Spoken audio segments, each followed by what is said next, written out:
Hey everyone, welcome back to IBDP ASL Maths Made Easy. Today we are going to solve question number 1 and 2 of IBDP Maths ASL paper 2025. So let's start.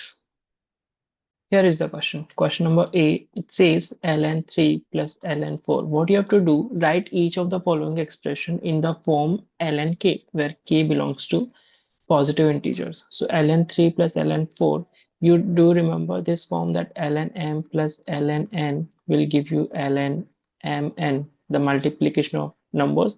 So from this we can get ln3 into 4, which is nothing but ln 12. Similarly, for the B part, 3 ln 2, we need to convert this into ln k form. Now, do you remember this ln m ln a will be ln a raised to m? You can take the power inside. So when you solve this, it will give you ln 2 raised to 3, which is nothing but ln 8. So this is in the ln form right now. For part C, ln 1 upon 2. There is a negative outside from n. So what you have to do, ln 1 upon 2 inverse. So when you do inverse, you have to flip it. So 2 upon 1 raised to 1, which is ln 2. So this is the ln k form. That's it for the question number 1. Now let's move to the question number 2.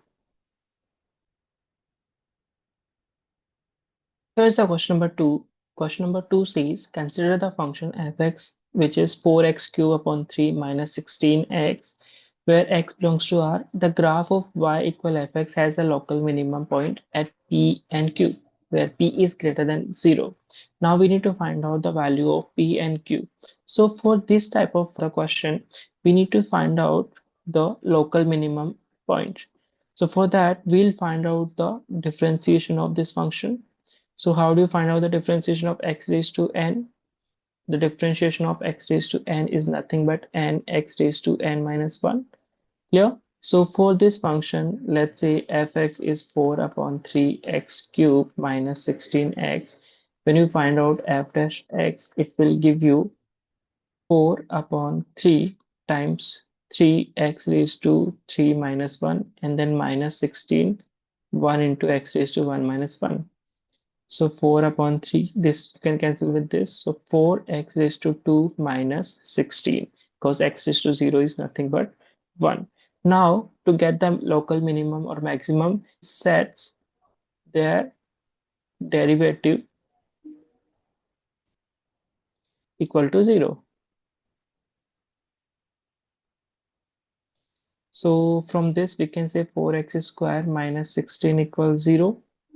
When you solve this, 4x square minus 16, so x square equal 4. From this, you can get x equal plus minus 2. But it says P has to be 0. So we can only choose P as positive number 2. So now we got P value, which is 2. To get the Q value, what we have to do, we'll substitute this P value or x equal 2 into the given function fx. So fx is nothing but, you can say y equal fx, which is nothing but 4 upon 3 x cube minus 16x. Now we'll substitute x equal 2. So 4 upon 3, 2 cube minus 16 times 2. When you solve this, it will give you 4 upon 3 times 8 minus 32. Now the denominator is 3, so we'll make the denominator equal. So we'll multiply it by 3. So 32 upon 3 minus, this will give you 96 upon 3. When you solve this, it will give you minus 64 upon 3. So that's the y coordinate, or you can say q is minus 64 upon 3. From this, we can say p and q values are 2 and minus 64 upon 3. Is this clear? So that's it. That's the full solution for question number 1 and 2.